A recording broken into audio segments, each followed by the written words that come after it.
कई दिन पहले हो गए, एक दिन में भी नहीं होगा, कई दिन पहले से होंगे। बाहर से भी लोग आए हुए थे, यहाँ पे रोहिंग्या बसे हुए हैं हज़ारों की संख्या में, 40-40, 50,000 की वो उनको सारी फैसिलिटी सरकार दे रही है, लाइट है उनके पास, टीवी चल रहे हैं उनको कोई यहाँ से कब कितनी बार आवाज़ उठी है कि भाई इनको यहाँ से निकाला जाए। तो ये बाहर के ही तो लोग थे जिन्होंने ज़्यादा किया है। अंदर की सपोर्ट तो होती है, कुछ भी एक्शन होगा, कोई भी लड़ाई होगी तो पहले हम सपोर्ट करेंगे तभी तो कोई आदमी हमारे यहाँ टिक पाएगा। उन्होंने यही तो कहा है कि भाई ज्यादा से ज्यादा लोग पहुंच करके उसमें यात्रा में शामिल हों और मंदिर में जाकर के जल चढ़ाएं। तो उसने क्या गलत कह दिया? कह रहे भड़काया है उन्होंने। क्या ये जो इनके ताजिया निकलते हैं या कुछ भी होता है उसमें ये इकट्ठे नहीं होते हैं? उसमें कोई हिंदू बीच में आता है, इनको रोकता है? तो ये क्यों बार बार जो है जहां भी देखते हैं वहां हिंदुओं की किसी भी यात्रा को रोकते हैं, किसी भी जुलूस को रोकते हैं? क्यों? मेवात की घटना क्या कोई प्लानिंग थी? मेवात की घटना से पहले क्या पत्थर इकट्ठे किए गए थे? आखिर जिन लोगों ने गोलियां चलाई उनके पास ऑटोमेटिक वेपन कहां से आए? बड़ा सवाल ये उठ रहा है। लेकिन मैं एक ऐसे गांव में मौजूद हूं जिस गांव के लोगों ने मेवात की घटना पर, जो लोग प्रताड़ित थे या जो लोग वहां पर फंस गए थे, उन लोगों का रक्षा उन लोगों की। और इसी गांव में वो लोग यहाँ पर दौड़कर भागकर आए थे और यहाँ पर उनको एक तरीके से जीवन दान मिला। कुछ लोग मेरे साथ हैं और खास कर मेरे साथ एक साहब हैं जो कि मेजर रहे हैं सेना में। साहब, क्या नाम है आपका? मेजर रण सिंह है मेरा नाम। मेजर साहब, क्या कहेंगे, आप कैसे देखते हैं इस घटना को?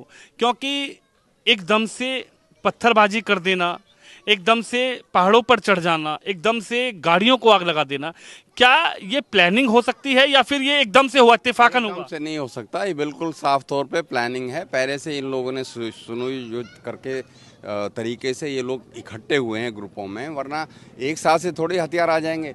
पहाड़ों से हथियारों की गोलियां आ रही हैं तो वो लोग सब वहाँ पे पहले से तैयार थे, छुपे थे, तभी तो वो हथियार कहाँ से आए, पेट्रोल बम कहाँ से आ गए, इतनी गाड़ियों को एकदम से आग कैसे लगा दी गई?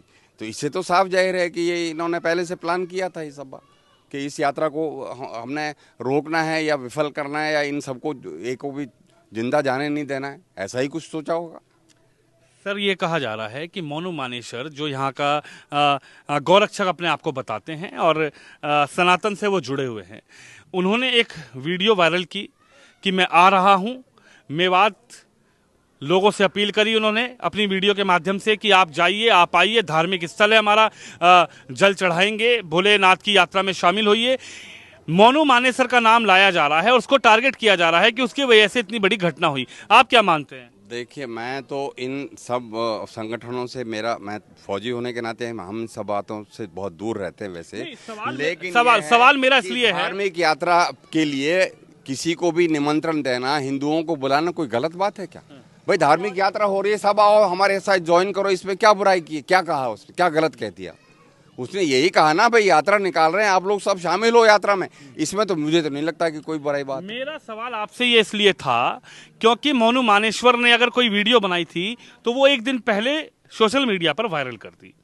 लेकिन आप मानते हैं, आप सेना में रहे हैं, आपने लगातार युद्ध भी देखे होंगे, जो प्लानिंग थी, जिस तरीके से वार किया गया, जिस तरीके से पत्थरबाजी की गई, क्या ये एक दिन पहले इकट्ठा किया हुआ हथियार था? एक दिन पहले इकट्ठे हुए पत्थर थे? ये क्या थे? कई दिन पहले हो गए, एक दिन में भी नहीं होगा, कई दिन पहले से होंगे। बाहर से भी लोग आए हुए थे, यहाँ पे रोहिंग्या बसे हुए हैं हज़ारों की संख्या में, 40-40, 50,000 की वो उनको सारी फैसिलिटी सरकार दे रही है, लाइट है उनके पास, टीवी चल रहे हैं उनको कोई यहाँ से कब कितनी बार आवाज़ उठी है कि भाई इनको यहाँ से निकाला जाए। तो ये बाहर के ही तो लोग थे जिन्होंने ज़्यादा किया है। अंदर की सपोर्ट तो होती है, कुछ भी एक्शन होगा, कोई भी लड़ाई होगी तो पहले हम सपोर्ट करेंगे तभी तो कोई आदमी हमारे यहाँ टिक पाएगा। मेजर साहब, यहाँ के विधायक का बड़ा नाम आ रहा है। वो कह रहे हैं कि विधानसभा में चिल्ला कर कह रहे थे कि मोनू आए, चटनी बना देंगे, पीस देंगे, प्याज की तरह फोड़ देंगे। उसके खिलाफ एक्शन वहीं पे क्यों नहीं हुआ? क्यों नहीं होना चाहिए? आप मानते हैं अगर मोनू मानेश्वर की वीडियो से दंगा हुआ है या कथित तौर पर मोनू मानेश्वर की वीडियो को कहा जा रहा है, तो क्या विधायक जी को नहीं बोलना, इस तरीके से अगर बोला है तो उन पर कार्रवाई होगी? अगर वो वीडियो गलत थी और 24 घंटे पहले डाली गई ही थी तो उसको उसी वक्त रोकना चाहिए था। भाई ये आप वीडियो ऐसी बातें मत फैलाइए, चाहे वो मोनू मानेसर हो या वो इनका एमएलए हो, कोई भी जो गलत बात बोलता है तो उसी वक्त रोका जाना चाहिए ना। क्या समझते हैं आप? मानते हैं एलआईयू फेल हो गई उस दिन, एजेंसियां फेल हो गई उस दिन? पुलिस प्रशासन ने कहा, पुलिस प्रशासन, मेजर साहब पुलिस प्रशासन ने कहा आप अपनी जान बचा लो, भाग जाओ यहां से। यानी क्या था ये? आप भी सेना में रहे हैं, पाकिस्तान से हमारी वार होती है, चाइना से हम लड़ते हैं, लेकिन अपने ही देश में रहकर पुलिस ये कह रही है आप जाइए, भाग जाइए, आपकी जान नहीं बचा सकते हम। आप मेजर रहे हैं सर, क्या है ये? शायद उनके पास उतने हथियार नहीं रहे होंगे, उतनी इंतजाम नहीं रहा होगा कि वो रक्षा कर सके पब्लिक की, तब उन्होंने ये कहा होगा। अब ये तो सरकार जाने की क्या स्थिति है उनके पास हथियारों की, अम्युनिशन की कितनी संख्या में क्या कमी है, ये इंतजाम तो होना चाहिए। लेकिन ये इलाका सेंसिटिव इलाका है, ये तो शायद सरकार को पता है, ये तो पूरे भारत को पता है, हरियाणा सरकार की बात नहीं है, सबको ही पता है कि ये इलाका सेंसिटिव है।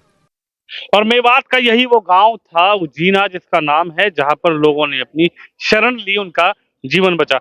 बाबा क्या कहेंगे आप? क्या मानते हैं इस पूरी घटनाक्रम को? कई सालों से चल रही थी यात्रा, लेकिन अचानक पत्थरबाजी हो जाती है, अचानक गोलियां चल जाती हैं, गाड़ियों में आग लगा दी जाती है। ये एक दिन की प्लानिंग नहीं है, इनकी प्लानिंग।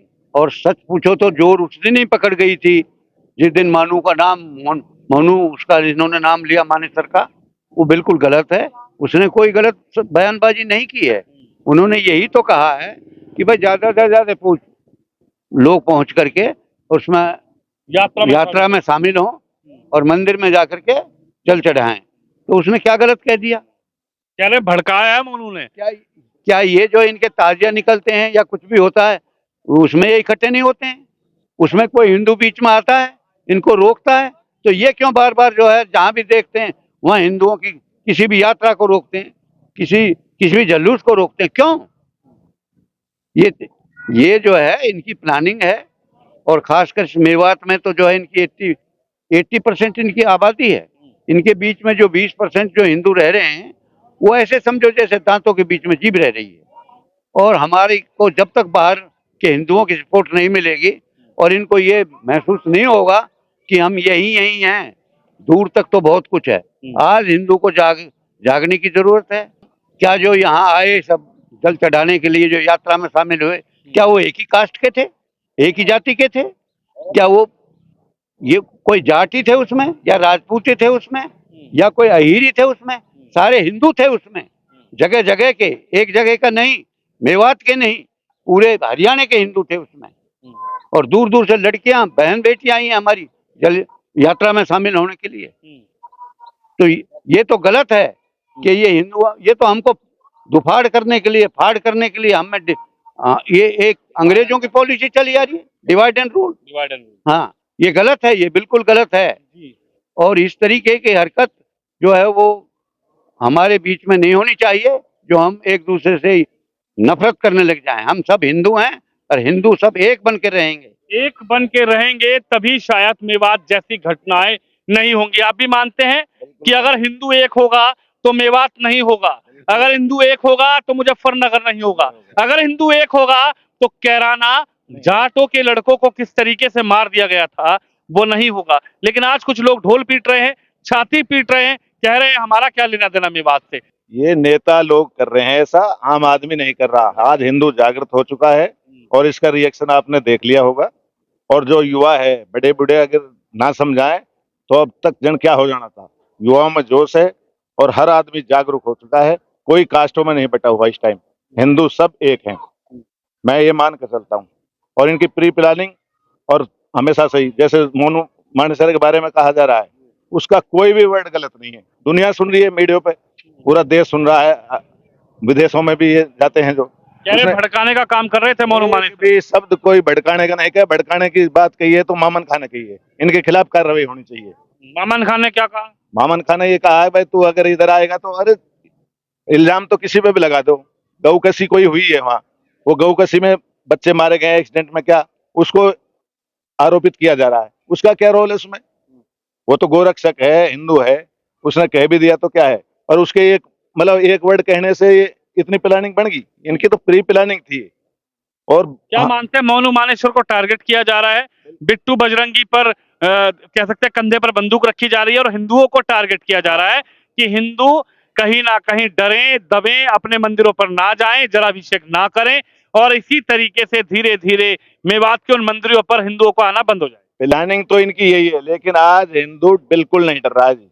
सब हिंदू एकजुट हैं। समय पर बताया जाए हाँ, कैसी होनी चाहिए प्लानिंग, क्या मानते हैं आप, कैसी सरकार चलनी चाहिए? खट्टर साहब की सरकार को आप पास कर रहे हैं कि फेल कर रहे हैं? खट्टर की सरकार बिल्कुल फेल है। इन्होंने तो एक ऐसी वर्डिंग दी है, उससे आम हिंदू मतलब सहमा हुआ है कि भाई हर आदमी की कैसे रक्षा करेंगे। हमको योगी जैसा मुख्यमंत्री चाहिए। जब योगी जैसा? हाँ जी बिल्कुल। योगी में क्या है ऐसा? योगी तो तुरंत प्रभाव से कार्रवाई करता है, वो कार्रवाई यहाँ हो जाए तो ये तो कान भी ना हिलाए। कान भी ना हिलाए। अब आप भी मानते हैं कि अगर योगी हाँ बिल्कुल बिल्कुल, इतना सख्त आदमी होना चाहिए। जैसे योगी कार्रवाई कर रहा है यूपी में, इसी तरीके से हरियाणा में भी होना चाहिए। अब जो जिन्होंने भी गलत हरकत की है उनको सजा मिलनी चाहिए, उन्हीं से सारी जो रिकवरी होनी चाहिए जो भी नुकसान हुआ है।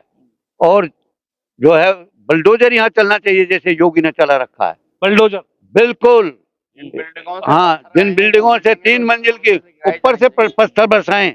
मेजर साहब आप क्या कहेंगे? आखिरी सवाल आपसे है, आप मानते हैं कि उत्तर प्रदेश में भी एक सरकार चल रही है, वहां पर भी मुख्यमंत्री है, उसने कहा है रहना सीख लो, आराम से रहोगे तो ठीक रहेगा, फायदे में रहोगे तो कायदे में रहोगे? उन्होंने ठीक कहा है, बिल्कुल सही कहा है। और अब वहाँ पे वहाँ के मुसलमान भी उनको सपोर्ट कर रहे हैं कि हाँ, जब से योगी आए हम घूम फिर सकते हैं इंडिपेंडेंटली, निडर होके सब कार्रवाई कर सकते हैं। जितने गुंडागर्दी थी वो सब उन्होंने हटा दी। तो ऐसा ही सख्ती से अगर यहाँ सरकार काम करेगी तभी गुजारा होगा, नहीं तो थोड़ा। कभी गुजारा होगा। लेकिन बड़ी बात यह है कि आखिर कैसे हो गई इतनी बड़ी घटना, आखिर कौन जिम्मेदार है? क्या मास्टर प्लानिंग की गई थी इससे पहले और इसका मास्टरमाइंड आखिर है कौन? जी बताइए। और भविष्य के लिए जो है यहाँ केंद्रीय बल की जो है तैनाती रहनी चाहिए। परमानेंट यहाँ पर कोई जो है उनकी बटालियन रहनी चाहिए, बीएसएफ सीआरपीएफ जी यहाँ रहनी चाहिए। बिल्कुल। एक नूह में, एक फिरोजपुर में, एक सोना में। सोना। हाँ, 3 जगह। सरकार को इस पर भी ध्यान देना चाहिए कि आखिर जिस तरीके से उन्मादी अपना काम कर रहे हैं, जिस तरीके से सुबात मचा रहे हैं, उसको लेकर जो ये गांव है उजीना गांव, इस गांव की जनता की क्या राय है? और सबसे बड़ा सवाल यही है कि आखिर जब ये सब कुछ हो रहा था तब यहाँ पर वही लोग अपना जीवन बचाने आए थे जो लोग वहां फंस गए थे और इन लोगों ने उनकी जान बचाई। और आज जिस तरीके से घटना हुई है उसके बाद इनका कहना है कि जातियों में अगर बटे रहोगे तो मेवात जैसी घटनाएं होती रहेंगी। आप इस खबर पे, इस वीडियो पर अपनी राय रखें, वीडियो को शेयर जरूर करिए। कैमरामैन कुलदीप सिंह के साथ विनोद शर्मा, मेवात उजीना गांव से।